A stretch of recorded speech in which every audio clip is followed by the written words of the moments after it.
Hello, everybody! It is so cold outside. There's snow on the ground, and my hands and feet haven't thawed since 1962. It feels like they're so cold I can hardly move. But I'm persevering today in the name of sweets.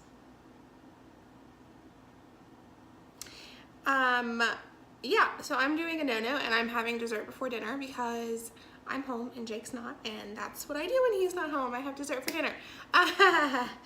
In this case, it's dessert before dinner because there's no way that I could just have dessert and not eat dinner. I am starving. But I thought it would be fun to make a single serving, I don't know, low carb brownie. And I haven't tried this recipe before. I don't know how it's gonna go. It's like everything else, trial and error. So hopefully it's good. If not, oh well, I'll probably eat it anyways. It's about time for my chocolate fix. So to start out, I've preheated our oven to 325 degrees.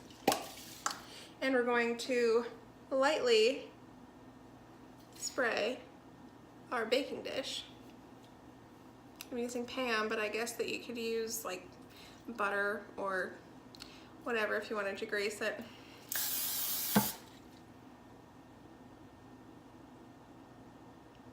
Got everywhere. It smells bad, but whatever.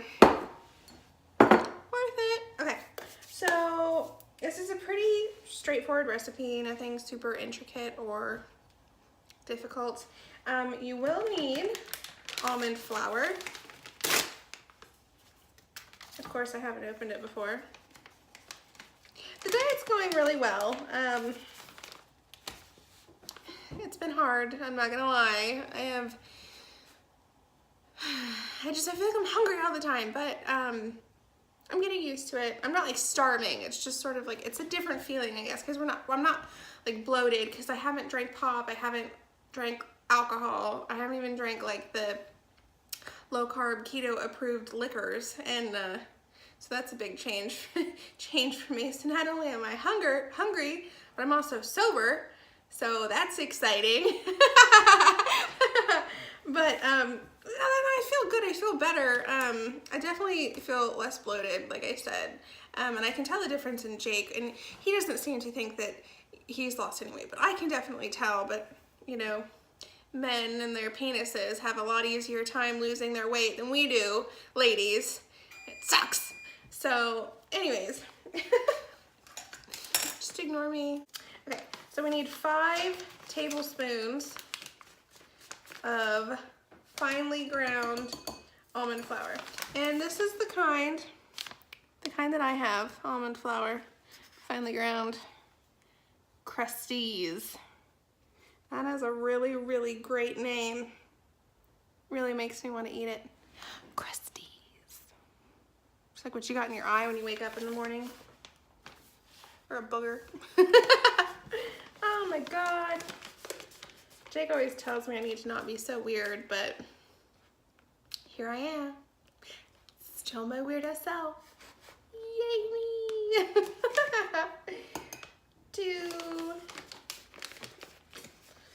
3. Count out loud with me. 4. And 5. Woohoo! Yay! We got it all. Woo-hoo. Now, any experience that I have baking with almond flour, the texture is not that great. So I'm hoping, doing it this way, I'm hoping that it's like gooey and like fudgy and not cakey, because it's not gonna feel cakey. So I don't know. We'll see. I think when I read this, it said half of the, because it called for a 6-inch like cast iron skillet, but I don't have a 6-inch cast iron skillet. All I have are my KitchenAid ramekins. So I'm using my KitchenAid ramekin, and it's 6 inches-ish. I think it said half of it was like 5 carbs, net carbs maybe. I'm not sure. I didn't really pay that much attention because I was like, oh hey, everything in this is stuff that I can have. Gonna do it! Okay, so we need tablespoons of almond flour, 3 tablespoons of Swerve, or whatever sweetener you have on hand. Swerve is what I have. I'll tell you what, this Swerve has, it like,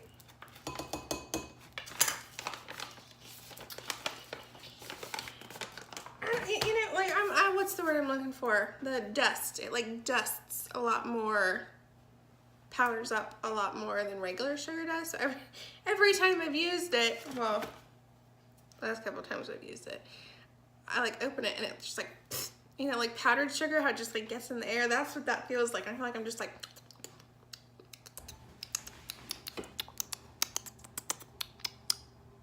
tasting sugar. Okay. And to this, we're going to add a teaspoon of baking powder. And we need 3 tablespoons of unsweetened cocoa powder. Yay! Okay, dry ingredients are done. Now we just gotta mix. Mix, mix. Now, I feel like you can substitute almond flour or coconut flour for any recipe, but you're gonna have to look up the conversions for it because I don't know what they are off the top of my head. I know almond flour and coconut flour are a lot finer and less dense than all-purpose or like wheat flour. So you're definitely gonna wanna like look up conversions if you're thinking about making a recipe that is like low carb, keto, paleo, whatever you're doing. It's part of this hashtag diet life.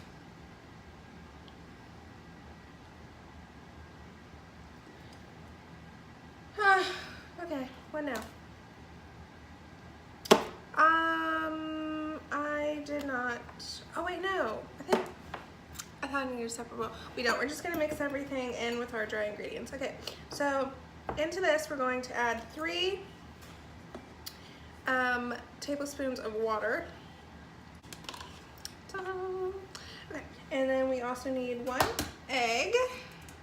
Okay, so we're gonna add a 1/4 teaspoon of vanilla. I forgot my measuring spoon, so just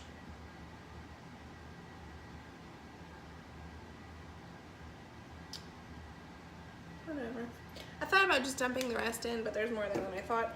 And then we also need 2 tablespoons of melted butter. Check this out.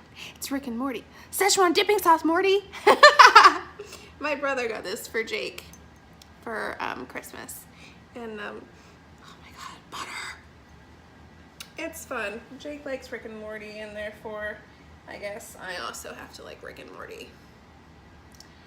It's not bad. We've only seen all the episodes like 20 times. So we're just combining all of our ingredients together now. Oh, okay, all right, that's done.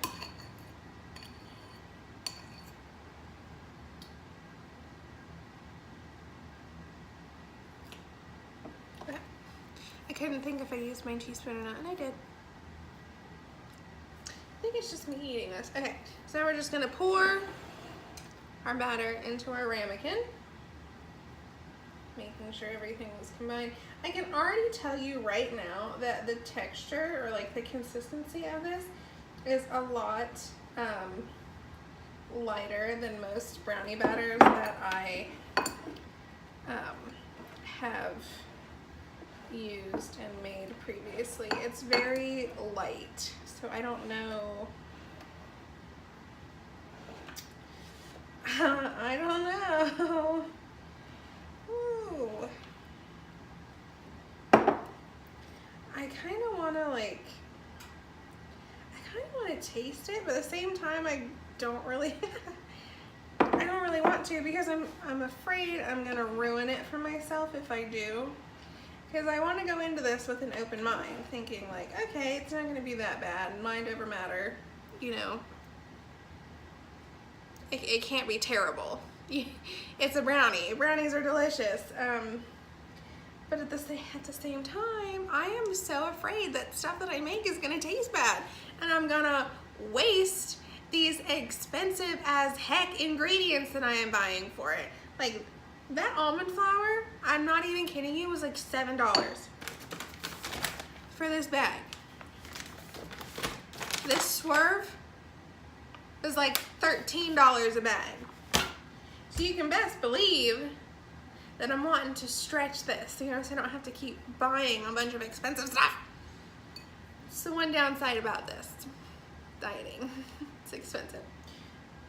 But okay, all right, so now, it says a tablespoon, but I'm just, whoa. Well, oh no. Okay, I'll get those later. I'm just gonna, mother effer. I'm just gonna sprinkle these unsweetened chocolate chips on top of my brownie. It called for a tablespoon, but I definitely used more. I'm thinking that if I use more, it'll cover up the taste if it's bad. Oh man, at least with the peanut butter cake, which was so good, by the way, it, you know, masked some of the weird flavors going on. Okay. So this is our brownie, okay? We're going to put this in a 325-degree oven and bake it until it is cooked all the way through. It said 13 to 16 minutes. I'll probably check it after 13. I think my oven runs just a little bit hot. And you want it to still be kind of like jiggly when it's puffed up, but obviously not like liquid. And I like fudgier brownies, so maybe if I don't bake it as long, it'll be a little fudgier. I don't know if that's how that works. Someone who sciences, help me. Okay, so, and I'm putting it on a baking sheet because this is really small and I don't want it to get lost in my oven. Okay, so I'm gonna bake it and yeah, I'll let you guys know how it tastes. So thank you for watching and dealing with with my goofy self today. I don't really have an excuse. This is just me, but anyways, thank you and keep watching. I hope you all enjoyed my video and yeah, have a wonderful night, guys.